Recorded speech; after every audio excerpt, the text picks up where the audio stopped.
Bonjour à toutes et à tous, ravi de vous accueillir dans Bienvenue en Ile-de-France, votre rendez-vous quotidien consacré à votre région et diffusé comme tous les jours sur Le Figaro TV. Le prix du carburant s'est envolé ces dernières semaines. Résultat, la facture devient lourde, très lourde même pour beaucoup de Franciliens. Alors que faire? Quelles solutions mettre en place? Les prix vont-ils bientôt baisser? Trois invités avec moi pour en parler. Mehdi Farajala, Yves Cara et Benoît Perrin, je vous les présente dans un instant. On essaiera de se détendre malgré tout avec une comédie musicale. Le Théâtre du Châtelet présentait jeudi sa programmation pour l'an prochain. Son directeur, Olivier Pi, sera avec nous. Et puis, comme chaque vendredi, Bernard Babkin nous partagera ses meilleures idées de sortie. Il sera notamment question d'un poney. Il nous en dira plus en fin d'émission.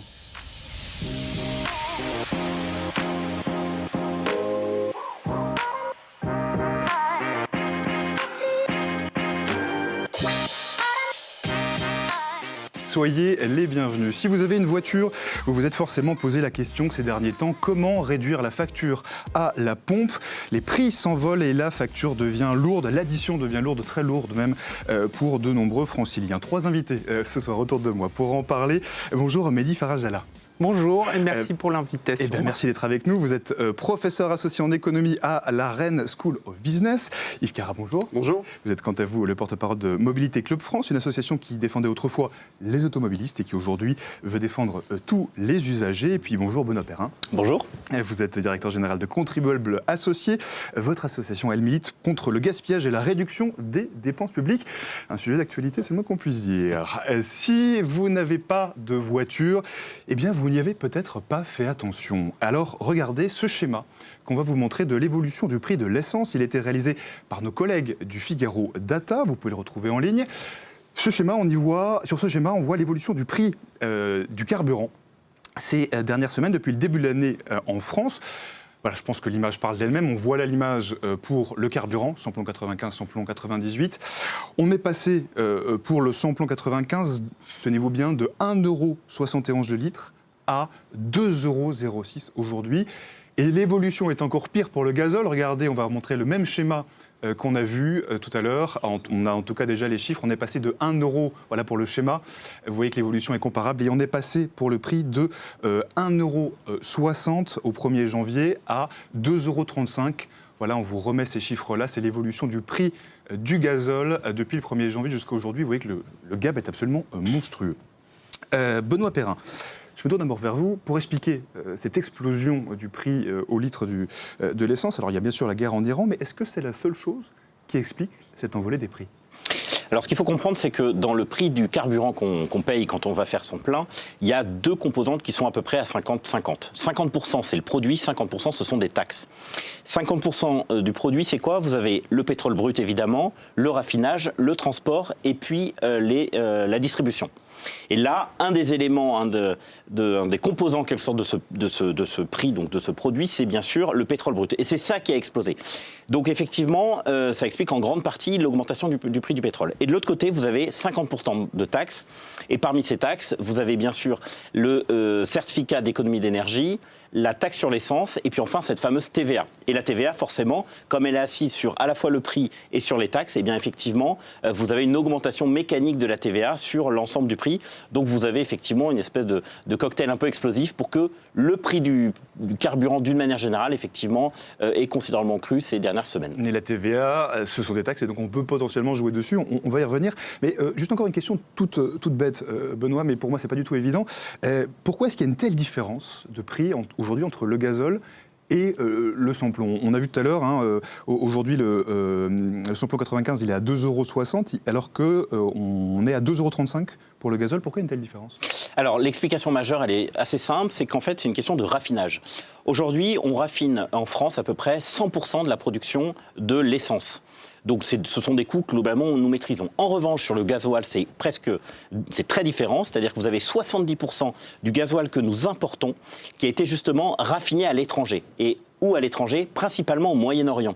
Donc en fait, vous avez non seulement le prix du produit brut qui a augmenté, mais en plus le prix du raffinage dont nous sommes effectivement tributaires, puisque encore une fois, on en raffine en fait très peu, enfin 30% de notre consommation que nous raffinons en France. Donc vous avez là aussi une explication assez simple de l'augmentation du prix du gasoil. Alors les prix vont-ils diminuer prochainement?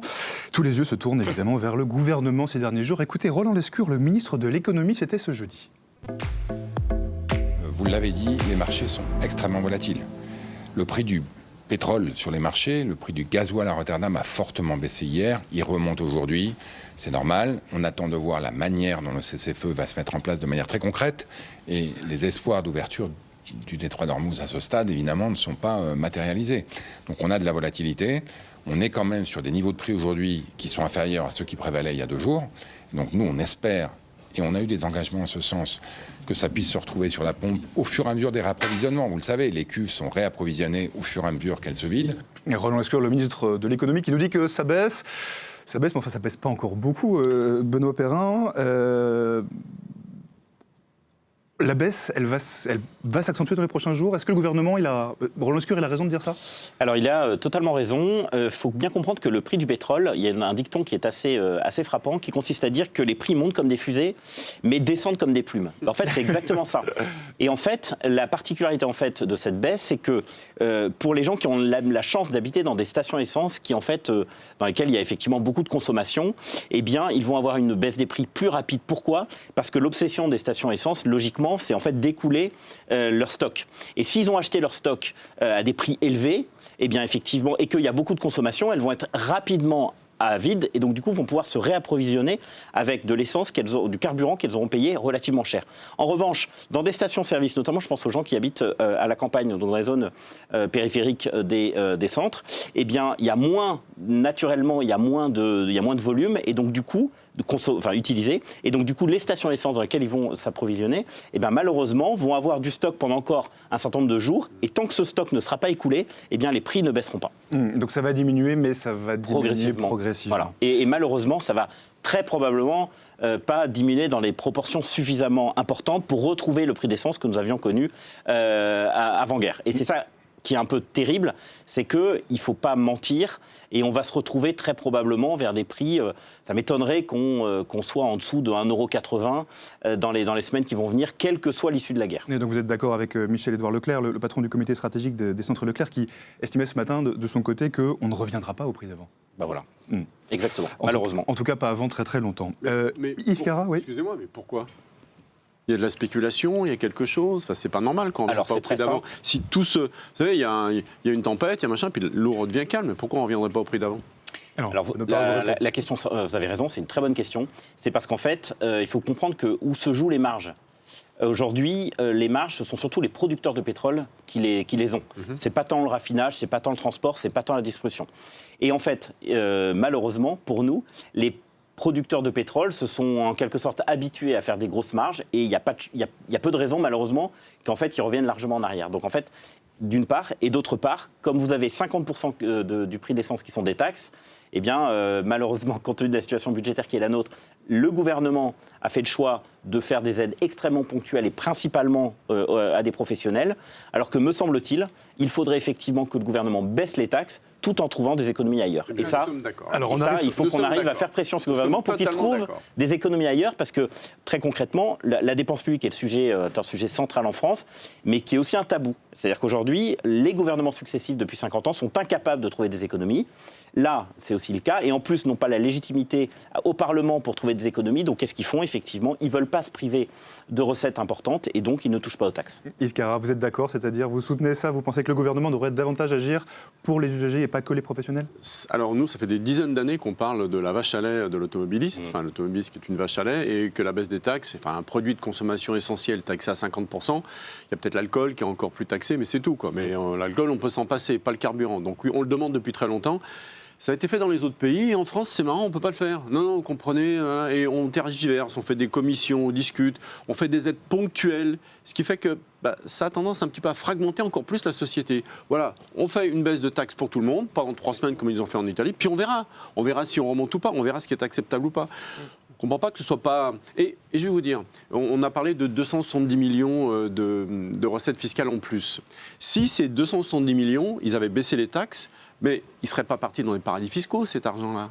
Il serait resté en France, on aurait plus dépensé dans des restaurants, dans des magasins, donc ça aurait profité à l'économie. Donc c'est pas vrai de dire que c'est des recettes fiscales en plus, c'est des recettes fiscales différentes, mais elles restent dans l'économie française, mais elles ne sont pas taxées à 50%. J'imagine que des Benoît Perrin recettes vous fiscales. répondra que la France n'a plus d'argent. Non, mais je suis parfaitement d'accord. Il reste dans l'économie. Non, mais je suis parfaitement d'accord. Il faut bien comprendre qu'effectivement, les recettes fiscales supplémentaires, là, 270 millions, ce qui a été annoncé entre effectivement les gains de TVA et de taxes sur l'essence, c'est du gain immédiat, mais c'est du court terme. Parce qu'effectivement, quand on regarde à moyen et long terme, en fait, qu'est-ce que vont faire les gens ? Les gens, on entend partout autour de nous, ils ne vont pas partir en vacances, ils ne vont pas aller à l'hôtel, ils ne vont pas aller au restaurant, ils ne vont pas consommer d'une manière générale. Donc oui, c'est un regain d'activité, un regain de recettes ponctuel pour l'État, mais en fait, la croissance va vraiment accuser le coup, parce qu'il faut rappeler quand même que le PIB français, à 50%, c'est de la consommation. Donc, puisque les gens vont moins consommer parce que, justement, ils sont étranglés à cause du prix du pétrole, eh ben, c'est la croissance française qui va en prendre un. Laissons ces 270 millions dans l'économie. Il ne faut pas nous les prendre pour en donner un petit peu après. Et en attendant, les Franciliens, les Français s'adaptent et passent un petit peu au plan B. Mehdi Faraj-Jallah, il y a une option qui est souvent mise en avant, c'est le covoiturage. Exactement. On le voit pas mal ces jours-ci, on voit des Français, des Franciliens se rendre à des lieux où ils peuvent faire du covoiturage, prendre des gens. Beaucoup de personnes essaient de partager les frais. Est-ce que ça, c'est tenable sur le long terme ? Est-ce que c'est tenable ? Ça commence à poser problème avec cette histoire d'augmentation des prix. En fait, le covoiturage, c'est une solution qui vient tout le temps sur la table quand il y a une crise ou quand le prix du carburant augmente. Mais ce qu'il faut savoir, c'est que le covoiturage demande un effort aux gens qui le font. L'adaptation en termes de trajet, le coût du carburant avec l'augmentation, des fois, ça devient un peu plus rationnel de ne pas faire de covoiturage que de le faire, en fait. Et dans une tribune que je vais essayer de faire publier, en fait, je parle de mettre en relation le covoiturage et le télétravail. L'idée, c'est d'avoir de l'incitation à faire du covoiturage, à continuer à faire du covoiturage. Parce qu'avec la situation actuelle, nous, on se pose la question concrètement, pourquoi les gens prennent tout seuls leur voiture, en fait ? En fait, pour vous, il faudrait carrément réorganiser le travail, autrement dit, demander aux entreprises de s'adapter à la situation. Exactement. En fait, l'idée, c'est pour inciter les gens à faire encore plus de covoiturage, c'est par exemple leur octroyer une journée de plus de télétravail. Le covoiturage, il réduit le coût. En fait, il partage le coût. Le télétravail, il va le réduire, voire le supprimer. Et en fait, et pour équilibrer l'effort qui est fait entre les gens qui font du covoiturage et qui ne le font pas, l'idée, c'est on incite les gens à faire du covoiturage, mais de l'autre côté, peut-être on va leur donner un jour de plus de télétravail. Voilà, c'est des solutions qui existent déjà. En fait, le problème n'est pas nouveau. Hein. Cette crise qu'on vit actuellement, c'est une énième crise. En fait, et peut-être probablement on en revivra d'autres. L'idée, c'est de penser structurellement comment on peut réorganiser le travail et utiliser des solutions qui existent déjà. Et en même temps, Mehdi Faraj-Jallah, le télétravail, on l'a beaucoup fait durant le Covid. Oui. Les entreprises se sont déjà adaptées et on en a vu un peu les limites de ce système. En fait, ça permet plus de flexibilité. L'idée, c'est pas de donner des jours automatiquement aux gens qui vont faire plus de covoiturage. C'est-à-dire, vous faites du covoiturage régulièrement, on va vous permettre, par exemple, une journée par mois en plus de pas avoir à faire du covoiturage et faire cet effort pour vous adapter, pour faire des détours, aller chercher des gens et notamment ne pas dépenser de l'argent pour vous déplacer, en fait.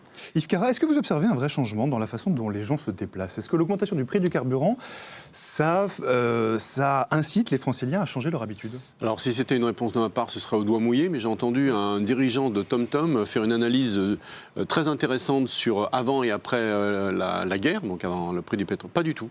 On se déplace de la même façon, on consomme même un peu plus de carburant. Donc il y a des déplacements contraints. Alors contraints, les enfants, l'école, le travail, covoiturage ou pas. Enfin, socialement, le court voiturage, c'est compliqué. Le long voiturage, ça passe. Mais donc non, l'augmentation du carburant est régulière d'année en année. C'est pour ça que quand on tape sur une société comme Total, on dit « Allez, mettez l'électrique, vous êtes les méchants ». Ouais, mais s'ils arrêtent de produire des hydrocarbures, tout s'arrête. Hein. Donc non, il n'y a pas de changement. Mais vous savez, si on prend... Alors, je crois qu'il y a un prix symbolique de 2 € qui fait vraiment mal à la tête quand on le voit. Non mais c'est vrai, hein, c'est pour ça que Total l'a bien compris, ils sont à 99, ils n'ont pas pu le faire pour le gasoil, mais Si on reprend purement les chiffres, et c'est toujours trop, c'est bien sûr, on se déplace à peu près, on fait 12 000 km par an en moyenne en France, 1000 km par mois. Si on a une voiture qui consomme, on va dire, 7 litres au 100, c'est 70 litres dans le mois. Une augmentation de 50 centimes, c'est 50 centimes sur un litre, c'est 30 €. 1 € par jour. Donc bien sûr que passer de 1,70 à 2,20, c'est terrible. Psychologiquement, on se dit c'est pas possible, on voit les reportages, c'est dur, je vais pas y arriver. Mais c'est 1 € par mois. Donc il y a un effet psychologique qui est beaucoup plus fort que l'impact économique. Et c'est pour ça peut-être qui explique que finalement les gens se déplacent de la même façon parce que on prend peut-être un café de moins au bar, c'est tout. Non mais vous voyez, ce que je dis pas que c'est bien d'être à 2,20 €. Je dis qu'il y a un impact psychologique qui est certainement plus fort que l'impact économique. Et en même temps, vous l'avez dit, Yves Carra, la voiture, beaucoup de personnes, beaucoup de Franciliens ne peuvent pas s'en passer au quotidien. Je vais vous surprendre, on peut se passer de la voiture, mais la vie est beaucoup moins facile. Parce qu'un trajet que vous allez faire, même en 1 heure, tout seul dans votre voiture, tranquillement, en train d'écouter la radio ou en train de téléphoner si vous pouvez, si vous avez tous les... Si c'est 1h45 en transport en commun, peut-être quand il n'y a pas de grève, vous irez à votre travail, mais ça ne va pas être la même vie. Donc la voiture facilite la vie en fait, permet de l'extension des villes et de pouvoir habiter un peu loin et quand même de prendre sa voiture et de ne pas demander à la société de prendre en charge tout votre transport parce qu'ils payent. Donc vous voyez, on peut se passer de voiture mais ce n'est pas la même vie. Oui, je vous donne la parole dans un instant, Benoît Perrin, juste puisque vous parliez de ce fameux seuil symbolique des 2 €, Yves Carra. Regardez ce petit schéma, on a repris, c'est de nouveau nos collègues du Figaro Data qui l'ont réalisé. Ils ont mis sur une carte le prix à la pompe de l'essence et du gazole et ils ont matérialisé en Ile-de-France cette carte. On va la voir, voilà. Vous voyez qu'il y a des légères différences, on est sur quelques centimes. Vous le disiez, les différences sont très faibles, mais il y a effectivement une légère différence entre Paris et sa couronne. Aujourd'hui, beaucoup de Franciliens, par ailleurs, on sont un peu réduits à ça, à essayer de trouver là où c'est le moins cher, de parcourir les différentes stations. Trouver, c'est facile, c'est Total. Oui. Total parce qu'ils maîtrisent toute la chaîne. Et si je peux me permettre sur cet effet psychologique, en fait, ça impacte beaucoup cette histoire d'effort à faire du covoiturage. En fait, il y a l'aspect économique qui est important, certes, mais les gens, ils se posent la question, est-ce que je vais aller chercher des gens à droite et à gauche avant de faire mon trajet pour faire du travail, même si les solutions de covoiturage court existent et marchent très bien, mais il y a une histoire qui est vraiment psychologique dans est-ce que je me mets au covoiturage. Et l'idée, ce serait peut-être de donner une incitation qui est non monétaire et qui ne coûte pas en fait aux entreprises. Je ne sais pas comment ça peut se faire, mais ça peut se discuter en fait. Mettre un jour de télétravail dans la balance. Je pense qu'il faut distinguer, je crois, surtout quand on a la chance d'habiter en Ile-de-France. Et donc, du coup, d'avoir effectivement des réseaux de transport qui sont suffisamment denses pour pouvoir effectivement aller partout. Donc ça, c'est une situation un peu particulière. Mais je crois que le problème de l'Île-de-France, c'est surtout les artisans, c'est eux en fait qui sont pénalisés. Parce qu'eux, ils ont besoin de prendre leur voiture pour se déplacer, pour aller avec les clients. Et après, vous avez deux types de professions.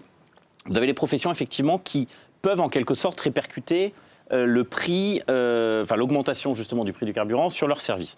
Mais le problème de ce cas de figure, c'est qu'ils vous le disent souvent, si j'augmente trop les prix, forcément, je vais perdre mes clients. Exactement. Donc c'est quand même une vraie problématique pour ces gens-là. Et après, vous avez une deuxième catégorie de gens qui ont besoin de leur voiture, ce sont notamment les gens qui sont dans le domaine de la santé. Je pense notamment aux infirmières libérales.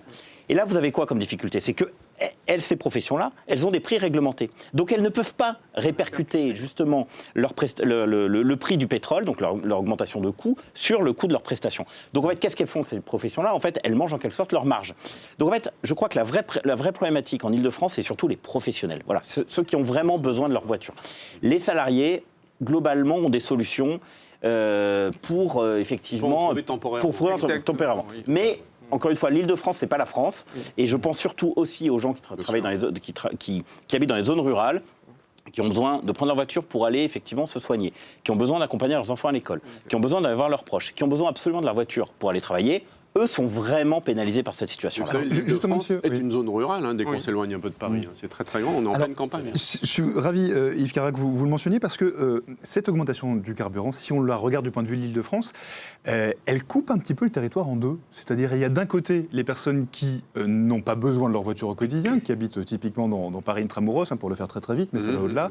Et puis vous avez les personnes qui habitent plus loin et qui ont besoin de leur voiture. On a vraiment un peu deux catégories de population, ça vous l'observez aussi? On l'a toujours eu, et puis c'est de plus en plus flagrant, bien évidemment. Et vous savez que 70% du carburant distribué en France, c'est du gasoil. 70% entre les voitures. Donc on oublie, hein, il y a une voiture sur deux qui roule, c'est un diesel, et en plus vous avez les camions. Donc l'urgence du prix à faire baisser absolument sur le gasoil est important. Oui, puisqu'on est à 2,35 €. Oui, tout à fait. Il y a toujours eu une fracture entre les villes et les campagnes. Il faudra mettre les villes à la campagne, mais c'est de plus en plus évident maintenant sur la mobilité, qui est un réel objet de cohésion sociale. On sent une injustice. Moi, j'ai pas les transports en commun, je suis obligé de prendre ma voiture, on me punit, on me fait payer. Les autres, ils peuvent prendre. Oui, il y a une injustice sociale là-dedans, bien évidemment. C'est pour ça que je crois qu'il y a des choix politiques à faire. Les Français sont un peu exaspérés par la dépense de l'État parce qu'ils ont l'impression qu'en fait, qu'on arrose le sable. Et là, sur quelque chose qui est essentiel, qui est effectivement les transports, en l'occurrence, c'est fondamental pour la croissance et puis pour la vie de tous les jours, tout simplement. Je pense qu'il y a beaucoup de Français qui sont un peu exaspérés par le fait que le gouvernement leur dise, en gros, on n'a pas les moyens. C'est vrai qu'on n'a pas les moyens, encore une fois, mais parce qu'on ne se donne pas les moyens. Il suffit de regarder l'étranger. Vous avez l'Italie, vous avez l'Espagne, vous avez l'Autriche, vous avez la Pologne. Qu'est-ce qu'ils ont fait, ces pays-là? Soit ils ont baissé la TVA, soit ils ont baissé la taxe sur le carburant, soit ils ont fait les deux. Donc en fait, il suffit de regarder ce qui se fait à l'étranger pour comprendre qu'en fait, il y a des gouvernements qui effectivement se sont donné des marges de manœuvre budgétaires parce que justement, ils gèrent en quelque sorte mieux l'argent des Français. Et surtout, ils se sont dit, on baisse effectivement ces impôts-là, mais parce qu'on fait des économies à côté. Ils font tous ça. Et c'est vrai que c'est un peu pénible, et je crois que c'est ce qui participe de l'exaspération des Français, de se dire qu'en gros, on a des gouvernements qui n'agissent pas, et parce qu'encore une fois, ils n'osent pas toucher aux dépenses. Et si je peux me permettre, en fait, il y a une histoire aussi de volume de production, en fait, que ce soit à travers le raffinage ou à travers les pays producteurs. Et je pense que continuer à demander... je pense que la situation est assez bloquée. Continuer à demander à l'État de baisser ses taxes, je ne sais pas si c'est une solution qui va être adoptée.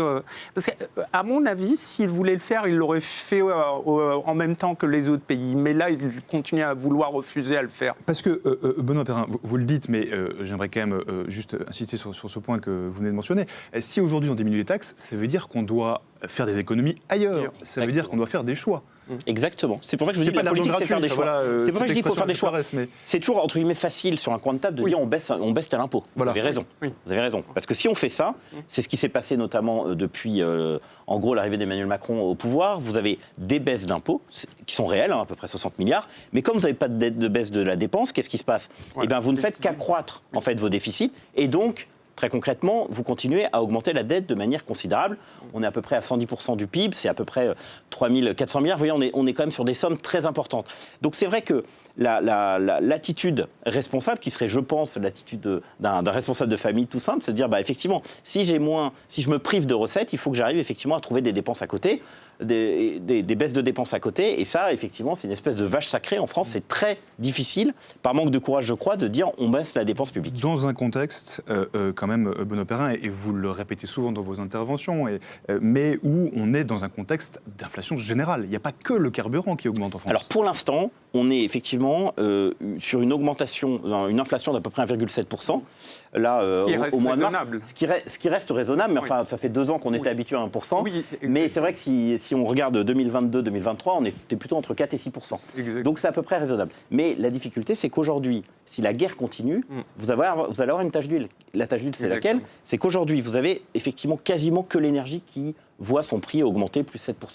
Mais si vous avez le prix de l'énergie qui continue à augmenter, vous allez avoir effectivement les autres biens de consommation qui vont être impactés par cette fameuse inflation. Et là, vous allez avoir effectivement une inflation généralisée sur l'alimentation, sur le transport, sur les biens de consommation classiques. C'est un petit peu l'effet boule de neige. C'est l'effet boule de neige. Donc c'est pour ça qu'on a tous intérêt en quelque sorte à ce que la guerre se termine le plus rapidement possible pour pas que cette inflation sur l'énergie impacte en fait les produits de nécessité consommés par tout le monde. On a surtout l'objectif général que doivent avoir tous les politiques européens, c'est de sortir du pétrole. Exactement. On sait faire bouger une voiture avec 4 personnes dedans avec autre chose que du pétrole, de l'électrique, ok, mais pas que l'électrique. Si on fait la même erreur de tout remettre en électrique et de remettre tous les œufs dans le même panier, on va se retrouver un jour peut-être avec le même problème que le pétrole. Vous avez le super-éthanol. Moi, je roule au super-éthanol, je suis à moins d'1 € et j'ai pas de problème, d'accord. L'électrique, c'est pareil. Vous avez le GPL aussi, bon, qui est moins taxé, mais c'est encore des hydrocarbures.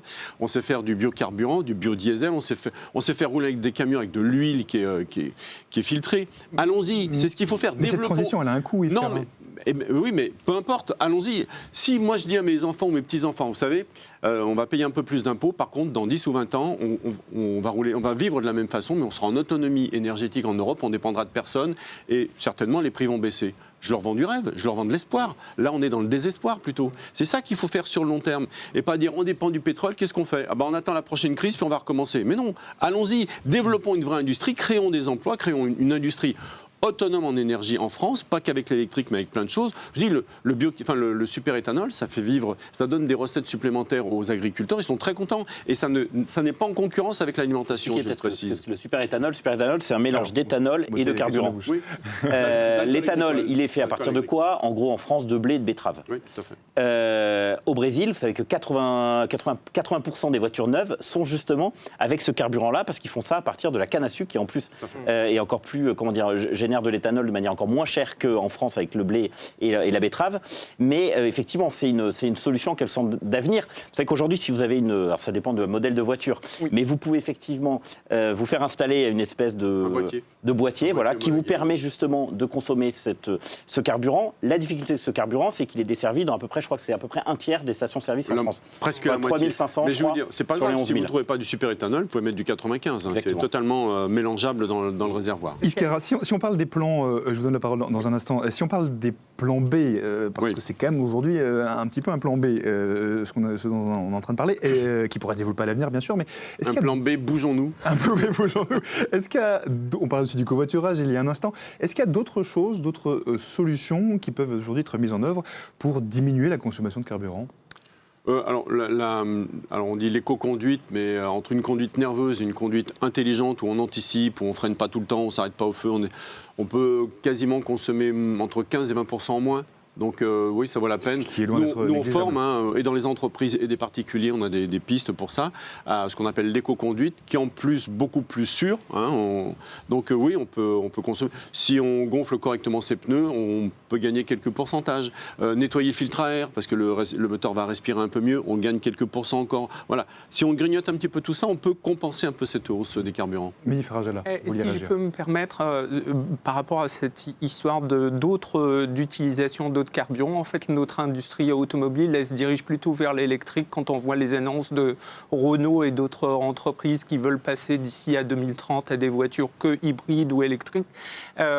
Hybride ou électrique, la précision est importante, on n'y est pas encore. En fait, notre industrie, elle ne se dirige pas plutôt vers le bioéthanol et en fait les carburants que vous avez décrits.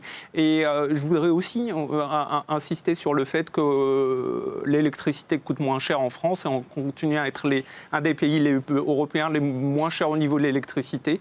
Je pense que vous vouliez peut-être intervenir. Non, c'est vrai, vous avez raison. Non, vous avez raison. Il faut rappeler qu'on a une chance incroyable. Mais c'est vrai qu'il faut rappeler, on a une chance incroyable. Oui. C'est que par le développement du nucléaire, effectivement, on est moins effectivement tributaire des énergies fossiles. Il faut rappeler quand même que la consommation d'énergie fossile dans le monde, c'est à peu près d'énergie, c'est à 80% du fossile. Exact. En France, c'est 60%. Pourquoi ? On est moins exposé aux fossiles que les autres pays, c'est parce que justement on a beaucoup développé le nucléaire. Exact. Donc effectivement, on peut que remercier nos aînés qui nous ont envoyé justement, notamment, qui nous ont effectivement, qui ont considérablement développé le nucléaire en France. C'est ce qui nous permet d'avoir effectivement d'être moins dépendant du fossile et d'avoir une électricité qui coûte un peu moins cher qu'à l'étranger. Et en même temps blâmer ceux qui nous ont cassé justement les pattes sur le développement du nucléaire, qui nous permet d'avoir une énergie abondante, pas chère et décarbonée. Un début d'indépendance, pardon. Et je voulais juste aussi insister par rapport aux solutions, la question que vous avez posée. Je reviens à cette histoire de réorganisation du travail pour les gens qui le peuvent, c'est-à-dire les entreprises qui ont des gens qui peuvent travailler, faire du télétravail. L'idée, c'est de repenser un peu cette histoire et de lier le covoiturage au télétravail et voir ce qu'on peut faire avec les deux. Et vous êtes d'accord avec Benoît Perrin qui tout à l'heure disait cette crise, cette augmentation du prix du carburant, c'est surtout les professionnels qui sont impactés? Tout à fait. En fait, pour des gens qui peuvent faire du télétravail, les entreprises pourront toujours s'ajuster à la marge en fait et trouver une solution qui arrange un peu le salarié mais aussi l'entreprise. Mais ces gens, ils n'ont pas le choix en fait. Les artisans, toutes les professions libérales, ils doivent se déplacer pour fournir leurs services. Mais tout à fait d'accord. Puisqu'on est dans Bienvenue en Ile-de-France, si je peux me permettre, ce qui impacte beaucoup les professionnels, c'est le prix du stationnement dans Paris aussi. Alors, on aura... Ça, c'est un sujet. Si on pourrait revenir là-dessus pendant toute une émission. On aura... non, mais sérieusement, c'est un scandale. On aura certainement l'occasion d'en reparler. Une dernière question pour vous, Mehdi Farajala. On a beaucoup parlé aussi ces derniers jours du développement du leasing social, des flottes de voitures en entreprise. Oui. Ça, c'est quelque chose qui s'est aussi beaucoup développé ces dernières années ? Exactement, et ça participe à cette préoccupation de vouloir enlever un peu de stress par rapport à la voiture personnelle des salariés, en fait. Et l'idée, c'est que les entreprises sont un peu plus flexibles et n'imposent pas à leurs salariés d'utiliser leur voiture en leur mettant à disposition ce type de service. Il y a une petite initiative très intéressante de Renault qui va reconditionner des voitures électriques, ses premières voitures électriques, et les mettre à disposition pour moins de 100 € par mois pour des infirmières libérales dans les provinces pour qu'elles puissent rouler à moindre frais. Donc voilà, des initiatives positives. Bon, il y en a quand même malgré tout. Le gouvernement, de son côté, estime que les prix à la pompe devraient baisser d'au moins 10 centimes dans les 24 ou 48 prochaines heures. Une tendance légèrement à la baisse, donc, mais on l'a dit et vous l'avez dit, messieurs, on ne reviendra pas au prix d'avant et donc il va falloir s'adapter d'une manière ou d'une autre. On aura certainement l'occasion d'en reparler. Merci beaucoup en tout cas, Mehdi Farajala, Yves Cara, Benoît Perrin. Merci à tous les trois d'être venus débattre sur ce plateau. Je vous propose à présent de prendre le métro plutôt que la voiture, allez, et de partir en direction de la place du Châtelet.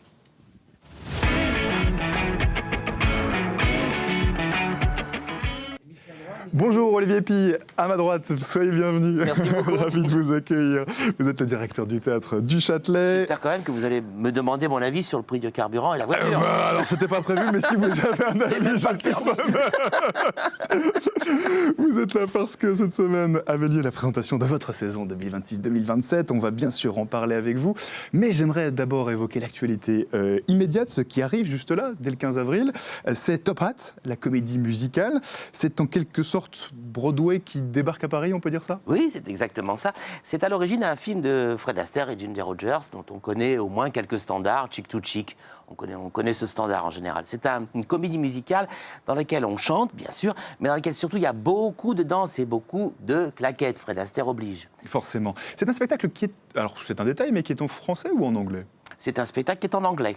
C'est une compagnie anglaise et une metteuse en scène anglaise, Kathleen Marshall, qui a réinventé ce film pour le bonheur de tous. Alors c'est vraiment un spectacle famille. Alors on a du coup la langue anglaise et puis c'est sous-titré en français quand même. Oui, pour mais les personnes qui ne connaîtraient rien. Oui, mais maintenant le public est très habitué à avoir des spectacles avec des surtitres. Et alors si vous aimez les claquettes, vous pouvez même venir 1h30 avant, on donne un cours de claquettes et on enseigne les pas élémentaires pour comprendre l'incroyable virtuosité de Top Hat. Et donc on peut... Prononcez bien le H aspiré, dites pas Top Hat. Top Hat. Top Hat, bravo, vous l'avez très bien fait. Alors Top Hat, justement, a été créé en 2011 par Irving Berlin. Est-ce qu'on n'est pas toujours un petit peu en retard en France sur les comédies musicales par rapport aux États-Unis ? Ça a bien changé là depuis quelques années, depuis 5-6 ans ça a beaucoup changé, au contraire, Paris devient vraiment une place importante pour les comédies musicales. Irving Berlin, c'est le génie un peu méconnu en France, on le connaît moins que Gershwin, c'est évident, il fait partie des grands de la comédie musicale.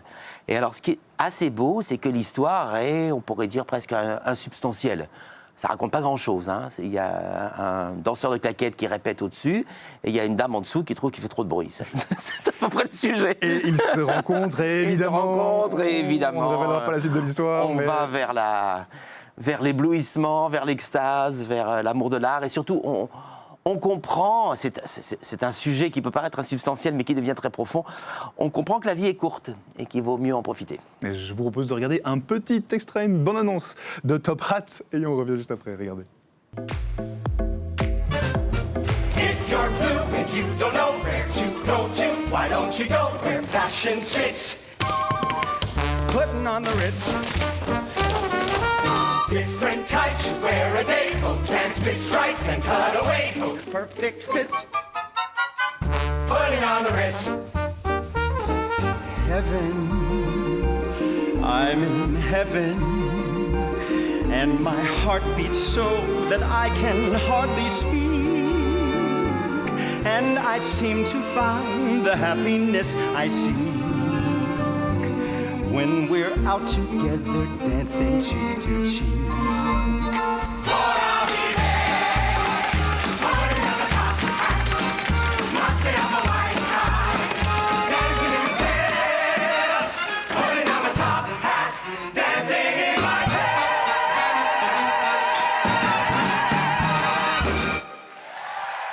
Ça fait envie. Et voilà Top Hat, oui, ça fait envie, Olivier Pi. Je vous voyais un petit peu chanter, Ouais, j'ai claquer envie de des swinguer, j'ai doigts. envie de swinguer. Vous étiez à 2 doigts de faire des claquettes sur la table. Non, quand même pas. Alors en mai, au Théâtre du Châtelet, c'est aussi le retour des Folies musicales. Une série de concerts, c'est la 2e saison. Ça ressemble à de la musique classique, mais ce n'est pas tout à fait de la musique classique. Oui, bah d'abord, ce mot de classique, ça veut rien dire du tout. Aucun musicien classique ne s'est senti classique. Ça veut rien dire. C'est des genres différents, c'est des compositeurs différents, donc ça veut rien dire. Mais on s'est rendu compte que le public de la musique classique était un petit peu en train de réduire, comme chacun sait, et donc il fallait inventer de nouvelles manières de présenter cette musique, peut-être en la métissant avec d'autres arts, et c'est le cas, quelquefois avec de la danse, quelquefois avec des narrateurs, quelquefois avec de l'image, et puis aussi de métisser les répertoires. Alors ça va de la techno, en passant par Ravel, jusqu'à la musique baroque. Alors il y a un invité de marque par ailleurs cette année, c'est l'Orchestre de Chambre de Paris. Oui, alors on a une convention, c'est presque leur maison, le Châtelet, et on s'en réjouit. Et avec nous, ils proposent des programmes qui sortent eux aussi un petit peu de leur sentier battu, notamment de travailler avec de la musique indienne et de faire un métissage indien et musique classique, ou bien pour le concert de clôture, Berlioz sous acide, parce que Berlioz, je crois qu'il prenait un petit peu des substances pour arriver Berlioz à composer. sous drogue, très bien. Il composait des choses vraiment, vraiment folles. Et donc, c'est un ciné-concert avec un narrateur et qui présente un Berlioz, peut-être comme on l'imagine pas. En tout cas, pas classique. Et donc les Folies musicales, pas classiques, mais avec de la musique classique quand même, c'est du 6 au 11 mai. Je l'ai dit, Olivier Pi, vous présentiez ce jeudi la programmation du Théâtre du Châtelet pour la saison prochaine, vous étiez sur scène, il y avait beaucoup de monde, vous avez notamment annoncé 2 reprises. La reprise des Misérables et de La Cage aux Folles, ça a été des grands succès. Vous avez rempli la salle avec ces deux Incroyablement, on avait surtout beaucoup de gens qui n'arrivaient pas à trouver des billets. Donc, comme Laurent Lafitte menaçait de faire une grève de la faim si nous ne reprenions pas La Cage aux Folles. Là, vous étiez obligé. On était obligés et on ira donc à la scène musicale. Pourquoi la scène musicale Pour La Cage aux Folles en tout cas. Parce que les calendriers étaient déjà bouclés pour la saison. Pour prolonger de 17 représentations cette Cage aux Folles. Et puis on reprendra Les Misérables, qui a été un très très grand triomphe. Alors ça, c'est vraiment de la comédie musicale française, les deux au fond. Là, c'est vraiment une adaptation. Elle était très attendue, cette comédie musicale. De quoi, La Cage ? Les Misérables. Ah, Les Misérables, évidemment. Parce que Les Misérables, au départ, a été composé pour le Châtelet. Et puis ça n'a jamais eu lieu. Puis 40 ans après, on a pu le faire. Et ça a tellement bien marché qu'il y aura Cocorico, une reprise. Parmi les spectacles annoncés pour l'an prochain, il y a notamment, alors ça m'a marqué, La Fin des Temps. C'est un spectacle qui mélange du théâtre japonais et de la danse. Ça m'a intrigué, c'est un peu un mélange de genres. Moi aussi, ça m'a intrigué.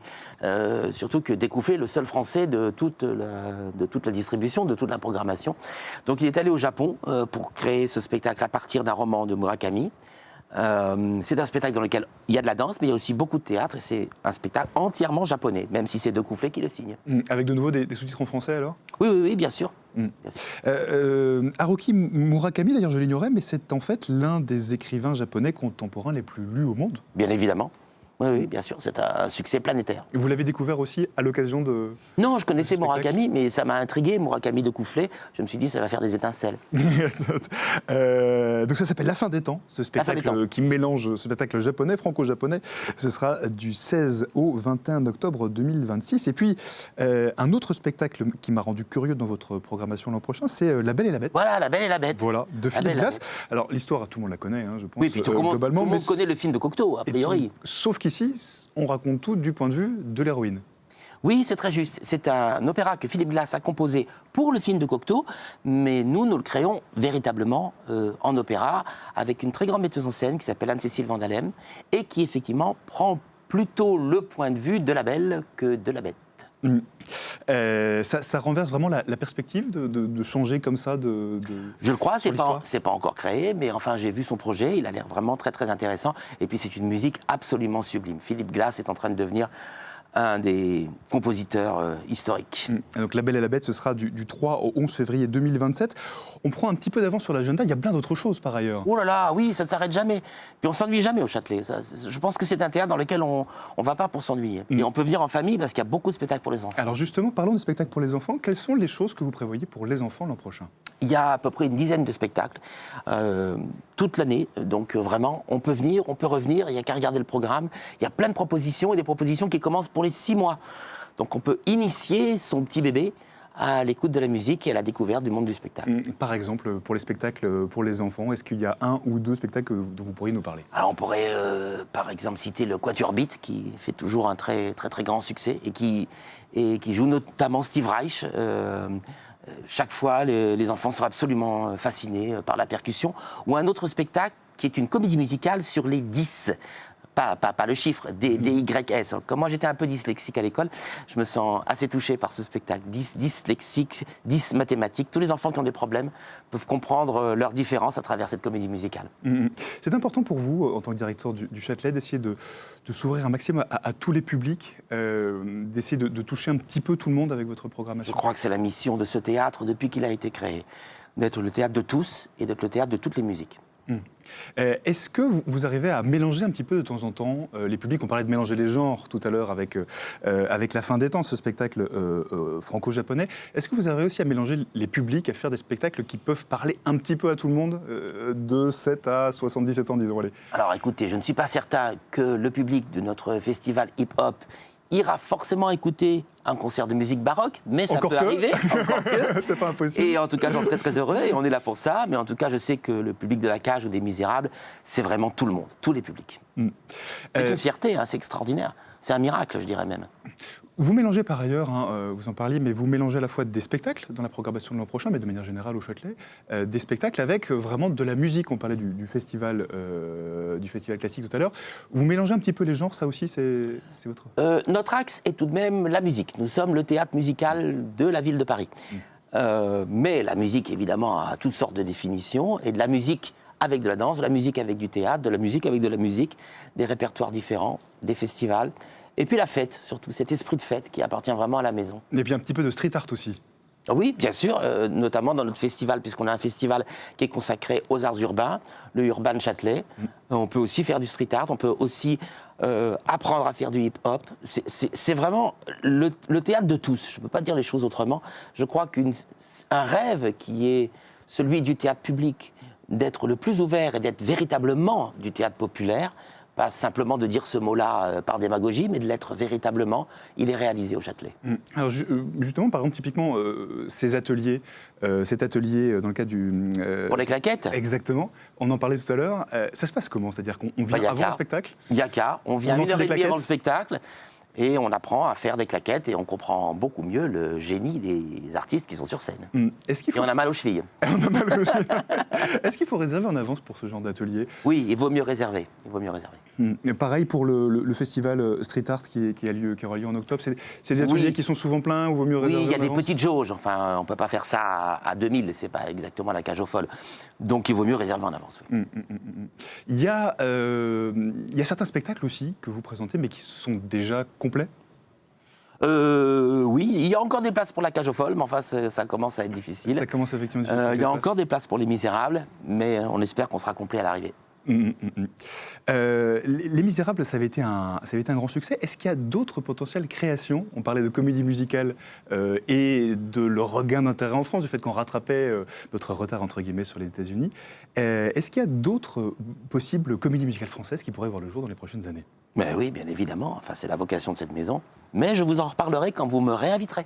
Nice try. J'essaye un petit peu d'avoir des informations. Est-ce qu'il y a encore une chose dans la programmation de l'an prochain dont vous voudriez nous parler, Olivier Py? Ah, malheureusement, il y en a énormément, mais le festival de jazz est aussi un moment extrêmement important. Donc chaque année, c'est notre 5e édition du festival Le Châtelet fait son jazz, et ça devient un lieu extrêmement important pour le monde du jazz. Eh bien, merci beaucoup, Olivier Pige. Merci à J'ajoute que la programmation du théâtre du Châtelet pour l'an prochain peut bien sûr être retrouvée sur votre site internet. Et puis Top Hat, Il est très bien c'est à fait, le partir de site, en mi-avril. plus. Il y a vraiment une simulation de la salle. On peut réserver ses places. Et vraiment, il est très, très bien. Hein. Et pour Top Hat, on peut donc se rendre avant le spectacle si on est réservé pour une potentielle initiation de claquettes. Merci en tout cas. Merci à vous. Olivier d'être venu nous en parler. Allez, nous sommes vendredi. Et qui dit vendredi dit par ici les sorties.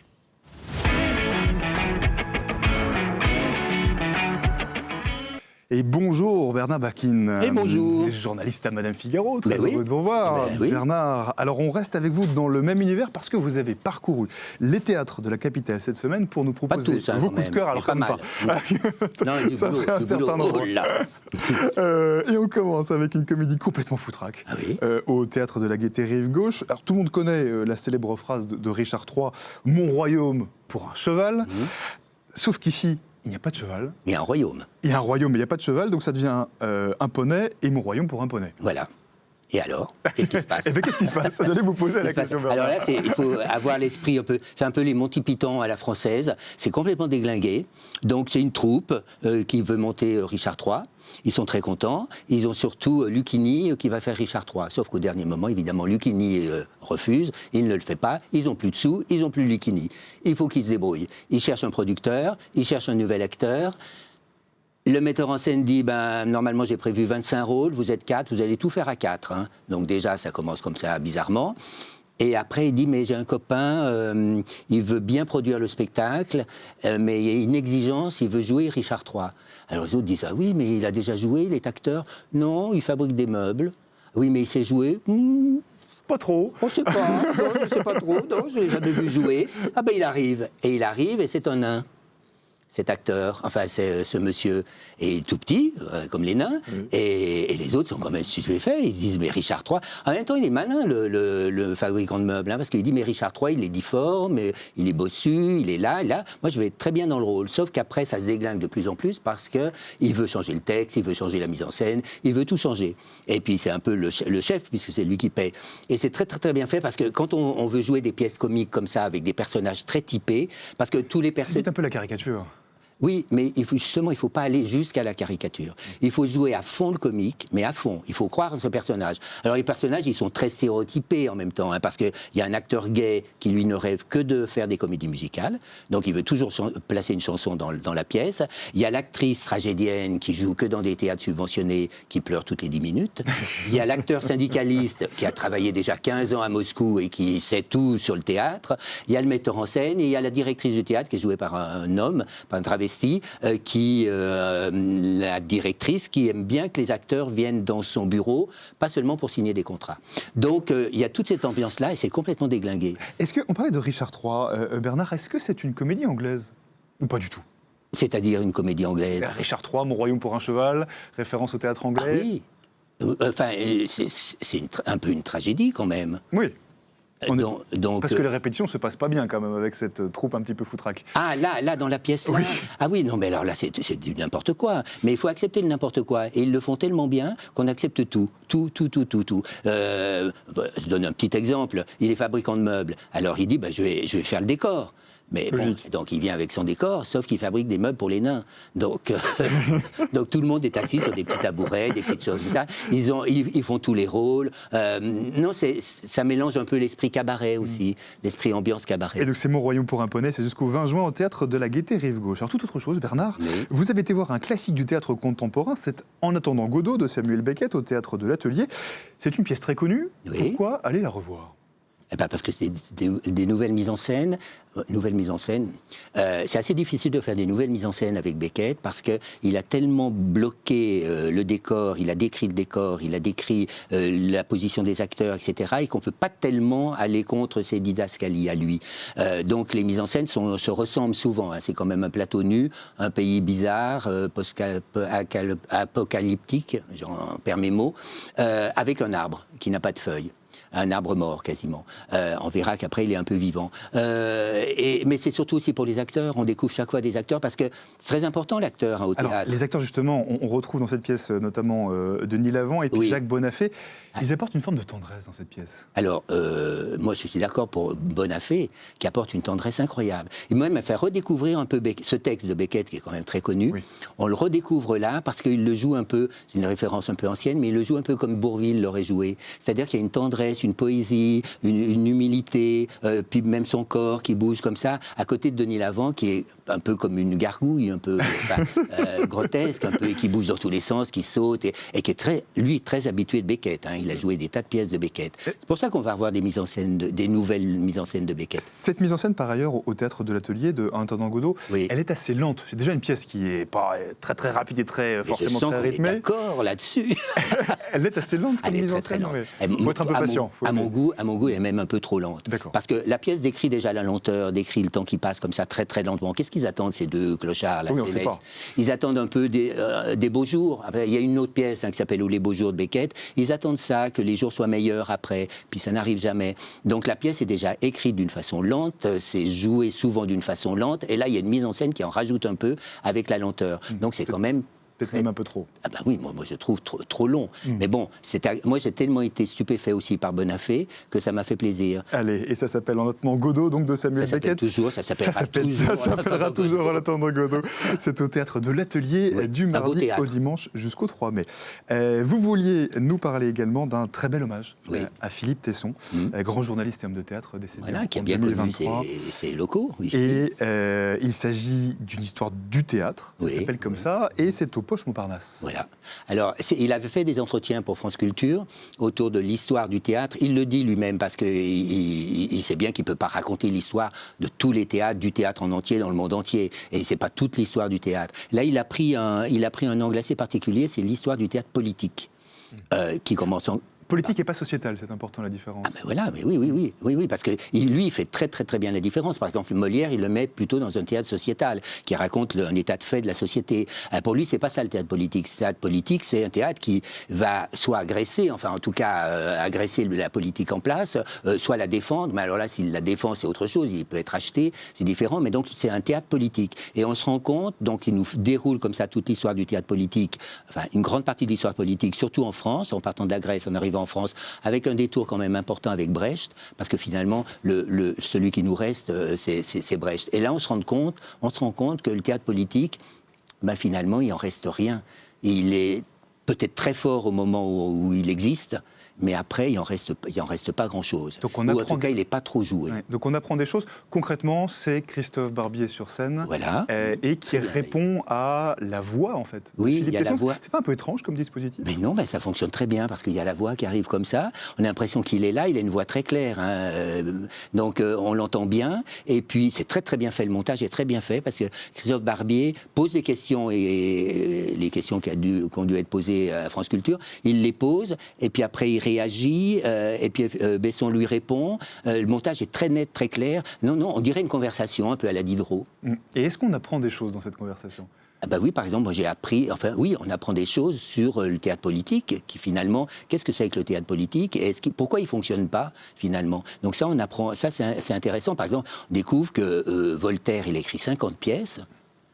Moi, je suis incapable de citer quasiment un ou deux titres, et encore, il ne faudrait pas me poser la question. Donc, on se rend compte que le théâtre politique, a été remplacé, en tout cas, en concurrence avec le théâtre de divertissement. Là, il le fait, il fait Et c'est bien pas la trop différence. intellectuel, c'est ça que je Non, voulais, c'est très simple. Non, parce On passe que- un bon moment, quoi. on dans cette passe un pièce. moment. Ah non, on passe un moment excellent parce que Christophe Barbier joue aussi des scènes.